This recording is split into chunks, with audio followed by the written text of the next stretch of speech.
começar com agradecer você para aceitar nossa invitação e vir hoje, passar rato ameno, diferente.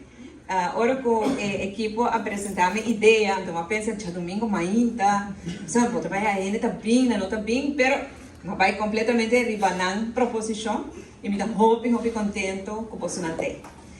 De nome do governo de Aruba, mas que está dia 3 cava, mas não está nada, dia 1 dia de prensa, inteira luna de prensa, me quero felicitar você não viajar mais e agradecer você para o trabalho que você não está fazendo. Governo por fazer so much. Pero se a informação não te chega no cidadão, também as coisas não fazem nada. Hoje em dia, a coisa está diferente do antes. Antes, não confiava que você fazia trabalho. Hoje em dia, não quer o que você faz. Não quer pôr uma opinião riba que você faz. Não quer pôr input de lo que você faz. E essa é a danke na Bolsonaro, da prensa, que riba informação. Na Aruba, nós gosta de uma liberdade de prensa, que é direito fundamental, somente importante, onde todo o país tem.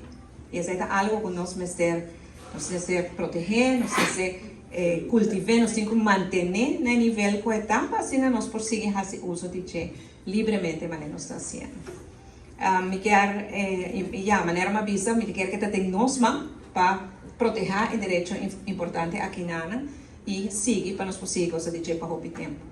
Eu espero que Deus bendiga a cada de vocês para seguir esse trabalho que vocês fazem, porque é um trabalho grande, um trabalho que você tem hobby, coragem, onde toda hora não está de acordo com o outro, também com o outro trabalho, por talvez não tenha diferença de opinião, contá-lo por papel de che e com respeito sempre, e isso é o que me aprecia. Pois, dia mais para bem, danke para acudir a minha inta,